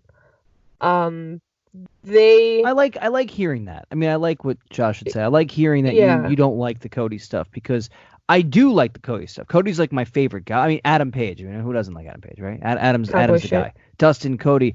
I like Cody. I do. And I didn't mean to cut you off, Ash, but I like hearing that, you guys kind of see Cody as that. And I really liked the Jericho match. I thought that the Jericho match was really smart. I had to rewatch that match to fully appreciate it. Same. Yeah. Me as well. Because I felt the same way Josh did when I first watched it at Full Gear. I was like, are you kidding? All of this for what? Then I watched it again and I was like, all right, I feel better. It was really, it's like, oh shit, that was really good. Yeah, it was better the second time around. And I find that a lot with Cody. I think he's doing an excellent job of bridging the gap between new and old school, drawing in new fans. He's very over with the crowd. People adore him. He's the baby face. He's the guy. And, he has all these nods to what was in wrestling as well. He really understands that part for wrestling fans who truly love that old school style like his dad. And I think that he's really emotional, and you can find a lot of reasons to connect with Cody. But for me, Cody overbooks himself in every single match that he does. There's always too much going on at once. And I find myself like, I find myself backing away from that. The entrance every single time through the floor doesn't need to happen. That is something special you should save for a pay-per-view. You can make the same pop and same excitement by just coming out because the people love you. Coming out with an entire Nightmare family full of people that nobody even knows who they are. Don't understand why we need that. I don't understand why you need Arn and Brandy. I like her better in a manager position for him, but it's like plus all those other people. Plus they had a band play his song. And, then he unveils this tattoo, and that's all people could talk about. Then he's running backstage. He's doing all this. You know what's really weird? That's the match that was supposed to be for blood. Like, it all happened in this like blood match where he should have been sprinting out to finally hit MJF, yet it's like this theatric. Right. Yeah. Josh, it's like, do you know what everyone's biggest issue is with WWE is that it's overproduced, and this match was so overproduced. There was too much happening. Just let them fight, let them brawl, and be done. Not everything has to be a spectacle. Not everything has to be so visually captivating that you're like, oh my God, Cody Rhodes is so important. Stop telling me he's important. Show me he's important by wrestling. Because it's weird. Probably out of everything, this style of match that they had in the ring was probably the most WWE-esque kind of match, in my opinion. I agree. It's very that WWE, not all matches in WWE, I just mean like a standard bearer of like, there's a feud going on. This is the kind of match that a WWE product, you could see them putting on with different elements, but it felt, for me, I was watching that and I go, when I watch AEW, I do not want to watch that kind of match because I'm very accustomed to it, because WWE do that kind of match better than anybody else, in my opinion. I don't think WWE has a problem within their in-ring product. Personally, they have a lot of talent, but they do. There is a WWE style of wrestling, I think. I don't know if anyone agrees, but I think there is a WWE style. For sure, yeah. That's this a positive. Feels like the most. I agree. I totally agree with you. But it just feels very WWE, and I don't want to see overproduced is the biggest issue I have with WWE. There's too much going on. Just let wrestling be wrestling, and just let it be wrestling. It seems to happen more, and I think it's because you watch a lot of the I guess you've watched the pay-per-views, right? So Yep. it's on Dynamite, as Ashley was kind of alluding at, that the matches with like Sammy, they were fine. They were good. You No, know, I was gonna say, like, the pay-per-views are going really the back, problem. I've liked a lot of what Cody's done on Dynamite. The steel cage I had no problem with. I love everything he's done on Dynamite, but there's just something about the pay-per-views kind of reflecting back now, besides Double or Nothing, of course. This was, for me, this was the first time that I did have a little More bit, of a gripe. because I love Cody. I liked all he did. love Cody and I mean, also. of course, like you guys are allowed. I listen to you guys. You guys don't agree with that. Like that's cool. That's fine. But this is the first time that I sat there and said, Cody, I just wish we were a little tighter here. Just a little more tight to the story, like a little tighter here, instead of having that, that theatric play out, because this was a different type of match than you had against Jericho, than you had against Shawn Spears. This was one of those that really should have been as hot a start as you could have started. And it started almost as cold as you could have started, as WrestleMania-like as you could have started. And WrestleMania is fun and all, but sometimes those things, like Triple H's entrances, sometimes take away from the blood feuds that he's getting into. Sure. But I think, speaking of WrestleMania level matches, as we wind down here for the last two matches of this show, WrestleMania moments, we look for those moments. And God damn it, if Orange Cassidy isn't the most over person in AEW, other than Darby and like Cody, I don't know what to tell you. This was unbelievable. I love Orange Cassidy so much. I just want to wear aviators and a denim jacket and live my life like that. So thanks for the inspo. And versus Pac, which, like, in wrestling, I don't know how much more opposite you can get. But my favorite part about this match was the fact that, there's a lot of people out there who don't understand Orange Cassidy. They don't like Orange Cassidy. They don't feel Orange Cassidy. Okay, that's fine. It's okay to be wrong sometimes. It's okay. I forgive you. But now you understand, okay? Just kidding. I'm kidding. But now everybody can understand. This man can go. He can wrestle for real. Like, he is entertaining. He is fast-paced. He is innovative, creative. He'll fly. And, like, when in your life have hands in pockets ever been, like, the most celebrated thing ever? So this, for me, was so much fun. It was a much-needed, like, injection of fun into this pay-per-view after the two matches that, like, I don't know what was going on. And it just hit on every level. It was 13 minutes of pure joy and excitement. Josh, Orange Cassidy, Pac, Pac, but Orange Cassidy, him, but, like, this is the first wrestling event for Mr. Cassidy here in AEW, and it's on such a big scale, obviously now as a pay-per-view. What did you think? Okay, so best and favorite is very two different things. Best match on the show, tag match, easy. Favorite match on the show, this one. So much. I am, me, Queen, and anyone that listens to my stuff knows that I like the silliness in wrestling. I like the fun stuff in wrestling, stuff that just makes me not think and makes me just smile. Orange Cassidy just makes me smile.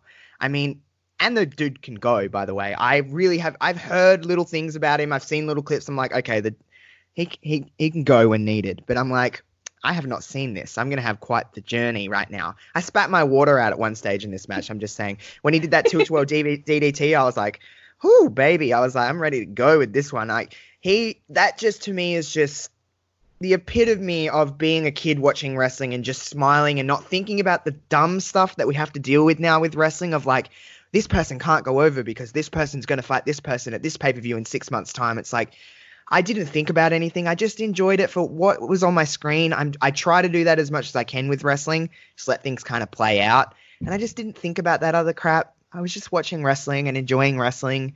And Orange Cassidy is just so damn ridiculous in the best way possible. And Pac's just the perfect foil. I mean, he's just this big, jacked little thing, and just, how he is, and he's just such a great worker, and you respect someone like him so much, and to see him clearly visibly enjoying what he was doing, you can tell when someone's having fun with what they're doing, and they were just both having a blast, and it was just the perfect length. Everything about that match to me was just my favorite match of the show, honest to God. I love it. Ashley Rich, what did you think? Well, a couple things. First, I'm gonna call in all my Chicago connections and try to get you that Orange Cassidy shirt. Thanks, girl. The merch was so stripped. I was so sad. I know the pro wrestling Um, tees Okay, was I just appreciate cleaned you out. trying. We went everywhere, but I'm still gonna try to get it for you, so don't worry.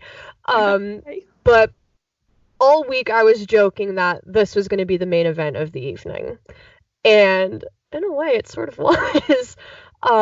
Rich had touched on earlier how we had a friend who, kind of participated in the event and has seen wrestling but wasn't a huge wrestling fan, and this match, before, during the video packages and when Orange Cassidy just made his entrance, he goes, "This is my guy."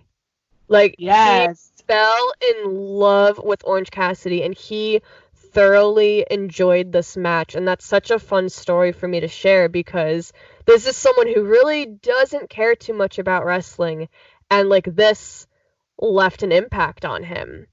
And this was so much fun from start to finish. This was the pick-me-up that we needed at the moment. And I think this could be a match of the year in its own sense. Sure. There was a lot that went on, and it was fun. Yeah, it was really good, and I have said before, like I like to participate in the crowd, but I don't participate too often. I kind of just sit and soak up the attention that the wrestlers are getting. So I'm not a big chanter, not a big, I just kind of like to sit and soak in the moment that these guys are getting these pops. But for Orange Cassidy, you want to get the presentation as strong as possible.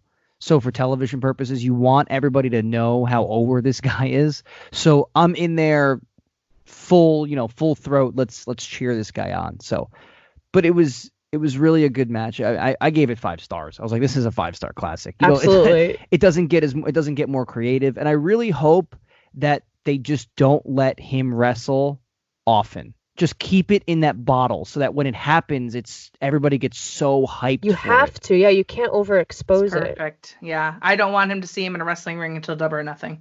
Right. And I'm fine with For that. sure. Exactly. Totally fine with that. I would like to just see him walk out during Blood and Guts and just kind of shrug and move on. I think it would be the best thing ever. Yeah. I totally agree. He's super stellar talent, and Pac just is an absolute monster. I'm excited for the future for them, and the Lucha Bros in there with Best Friends, of course, furthering something. I don't know, maybe tag team stuff down the line. We shall see. But without further ado, as our friend Kenny Omega would say, we got to talk about this main event because it's the marquee. It's why we're here. It's Le Champion, or, well, yeah, versus Mox for the AEW World Championship. This was the first time that I thought to myself, Chris could lose this title here. It was the first time since he won the title at All Out that I thought, yep, this could be it. And man, I got to give a shout out to the a cappella choir. That beautiful lead singer was the one that created that a cappella like thing of herself and put that out there after being inspired by hearing the sing along. And they invited her to sing lead on, his song Judas. So that was freaking dope. Loved that. Super jealous I wasn't there. So good for you guys. Yeah, that was really special to be a part of. So That was super cool. Oh, I can only imagine. It looked awesome and sounded awesome. And then, of course, here he comes out with the belt, and Mox was ready to go. Chris was ready to go. This match was 22 minutes. Wow. There was a lot of things that happened in here. I thought it was really, really well done. I truly enjoyed their back and forth. I liked the way that they were able to bring some drama and some typical Jericho stuff in there, like taking the camera like he does in New Japan and giving the middle finger out and, doing some of that stuff as well. I just really thought I even thought the shenanigans were timed really well, as odd as that sounds. I really just thought it was great. The blood made it even more fun. And, of course, we know we have and new, and Moxley is the new champion. Ashley, I know that you must be very, very happy right now. This was super, super special. And I went in, like lengthy discussion on our recap, but I'm going to kind of repeat myself here. I don't know if anyone caught this during Mox's entrance, but as much as I was cheering, I was very observant of him, and he's all Mox-like and he's all pumped up, but he gets in the ring and he just like bows down and touches the mat and says like a little prayer. It looked like after I watched the show back, and he seemed very emotional. And immediately just elevated the moment, which was already a super huge moment. And the match was great. The shenanigans were perfectly timed. He overcame the odds, the numbers game of the Inner Circle, and right at the end, he hits the paradigm shift. He takes off his eye patch and he just points to the crowd and, I can see you guys. I could always see you guys.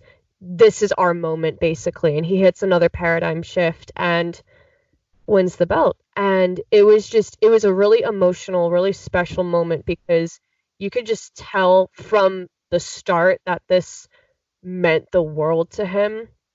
And for us to be a part of that, we've talked about it before. We were at Double or Nothing, so we've really seen the biggest moments of Mox's journey in AEW, and I've been connected to him since his debut, because he left WWE. He decided to march to the beat of his own drum, which he's always done, and I respect that. I really look up to him for that, and he feels like he's my guy in AEW.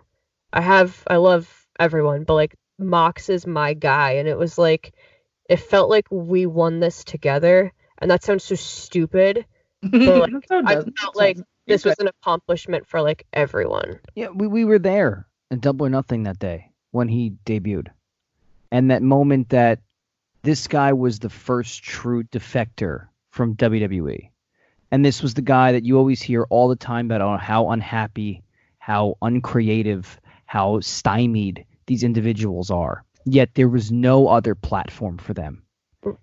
Really quick, I just want to say one thing here. This is another thing I respect with Matt Hardy, letting his contract expire and just kind of exploring his options. Yeah, I mean, the magnitude's different because the money's different. Definitely different, but I think that's cool. The magnitude of the money and the platform. This guy was a main eventer.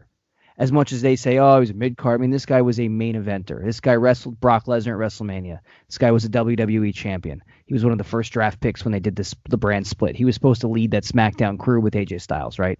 So This was a big player. This was a main event level player who jumped the ship. And when that happened, the fans immediately grabbed onto him because he's familiar. You're looking forward to an individual who creatively was so stymied for so long that he's going to break out of his box. And he's done that. And we followed him because we watched New Japan. We followed him through Japan. We went to all 4 of these major pay-per-views. We followed him all the way through AEW. And now, as we had said, with no pun intended, we watched the revolution of Jon Moxley culminate in Chicago and win the world championship. So he is as true in AEW talent as almost there ever was, because in WWE, if you look at the body of Moxley's work, Ambrose's work, right, he was there for about 6 years. And that 6 years, no matter what he did, you take his entire 6 years of creative aspects and you could put it all into 1 year because there wasn't much that he did. Yeah. And in this 1 year of being outside of the WWE, outside of the Federation, he has completely changed who he is, and he's done so much more than he can possibly have imagined. So to come here and to bank on himself, sign with a company that didn't have a television deal at the time, that wasn't advertised anywhere else, this startup, as I said before, but with indie wrestlers. These are just indie guys trying to do something different. And he said, you know what? I'm going to sign the deal and I'll go down with the ship if it happens. And he helped spearhead and give legitimacy to a company. And I think it was the right move. I think it was the right guy to give the title to, because Jericho was the right guy to give the title to the first time. Absolutely. As much as I love Adam Page, he was the right guy to have. Yeah. And Moxley was the right guy to take it. They've done 2 things very, very right. I totally agree. Josh, final thoughts about the match? I agree with everything. Just yes, because it's funny what happens when you let Dean be John and how much more organic it is and how much more we went through all that time. And this isn't completely crudding on his time in WWE because there was certainly moments of greatness. He was the WWE champion. But you could certainly see he come back from injury, SummerSlam 2018 or whatever it was, and it was different. He wasn't the same person. He was unmotivated, and you know how WWE is, they have to kind of shove it down your throat that he was crazy. He was the lunatic fringe. They were just giving him so many different things that he didn't know what Dean Ambrose was when he was there. And then to see him leave and come over to AEW and in essentially a year or under a year, he's now their world champion. That moment at that end of that match, the match itself, by the way, I'm going to be brutally honest. I love the start. I got really lost in the middle of it. And then I come through for the end, and I really like the end. That could have a little bit to do with the fact that when I was watching it, it was nearly 1 a.m. when I finished watching Revolution, so I was probably a little tired. But yeah. The moment itself is just like, you could not be a Jon Moxley fan or not really give a two craps about him, but you'd still feel that moment because that was special, that little promo he had. But he has come so far, and to see him genuinely so thrilled and so happy, that just kind of shines through. He's an anti-face. He's just very modern. He's very now. He's very with us. Like it feels like that can really be the dude that kind of takes this to the next level. And I feel like AEW are at that stage now. Like I said before, they're not babies anymore. We've kind of established a lot, and I think they're ready to enter that next chapter of just starting, okay, we've knocked on the door, let's kick it down and let's, tear down this house and build it. Like, let's go for it here. And I think that's really just very special. Very good. That's very good. I think you're totally right. And what a fun time to be a wrestling fan, and what an even more fun time to be an AEW fan. I think Jericho had his time. I was a little nervous about what happens next for him, but I'm excited more than I'm nervous. And I'm looking forward to what they're going to be able to do. There's a lot of things that they can continue from this pay-per-view, and there's a lot of things they can end from this pay-per-view. And I think, we've hit that time where they're going to now push.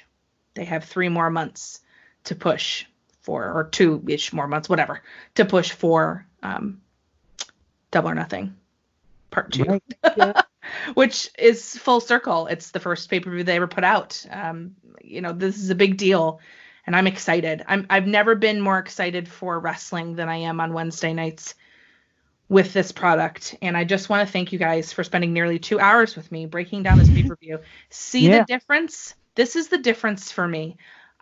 It's been almost 2 hours, and it doesn't feel like that because there's literally so much that we didn't even get to talk about that we could have totally dove into more.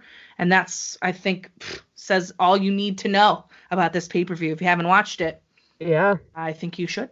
Sorry for holding everybody so long, though. I know that everybody, I appreciate you guys taking the time and spending it with us. So, well, thanks for coming on the show.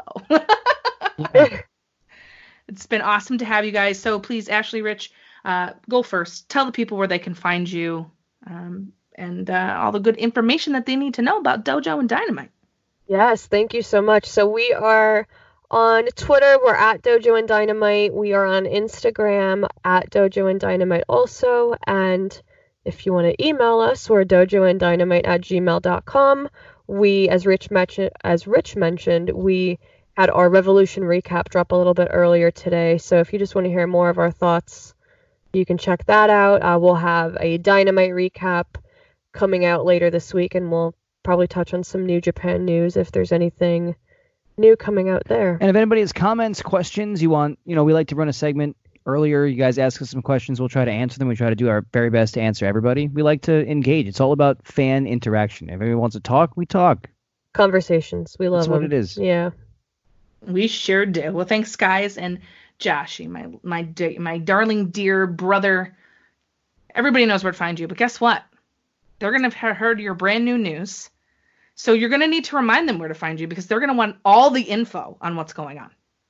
Okay, so you can find me on Twitter at JoshRobinson00. That's pretty much where you can find me anywhere, and all the craziness that I tweet. But you do know the news by now. I hope everyone is excited as I am. It's a very big leap, I understand, but we'll see how it goes. You'll all know about it. Time of recording is the day before, so you know about it soon. But I have a little bit of a thing that I'd like to ask all of you. So this group seems to be flowing quite well. I like the way that we all kind of interact with one another. So there is WrestleMania coming up. There is NXT TakeOver coming up in how long's WrestleMania now? Like 4 weeks? 40 something days. Yeah. Something like that. I would like to get this group back together to talk about some NXT TakeOver. If you guys would be down with that, to come on Reverb and talk about TakeOver, because I'd like to get everyone's opinion on TakeOver and stuff like that, because I feel like it'd be the opposite of this, and it's like I'm not an AEW person, and it's like I'd like to talk about TakeOver with you guys, because you guys all seem very smart about it. So if yous would be down, I'd like to do an NXT TakeOver show at some point. I'm sure we can discuss it, but would that be something you guys are interested in? I would love to do that. I appreciated hearing your feedback, because I know that you're more like WWE centric and that you don't watch as much AEW as you do WWE, and I'm actually the opposite. I don't watch any WWE, so I would love to do that. I think that'd be really fun. You want to do the WrestleMania takeover? Yeah, like what is it, TakeOver Tampa that comes out? Yeah. Perfect. That's great. Cool. That's cool. awesome. We'll do that. Yeah, I'd like to get this kind of like, this is a fun little group. But yes, you can find me everywhere at JoshRobinson00 and all the 300,000 podcasts that I do. So enjoy that. Or if you want to watch something on YouTube and you want to watch me play video games, then hey, Josh plays on YouTube, JoshRobinson00. You can watch me be a complete buffoon for 2 or 3 hours. It's so much fun. It's so much fun. All right. Well, thank you again to my guests for coming on. Thank you who are listening. As always, my dears, enjoy the rest of your day. And please be kind to one another.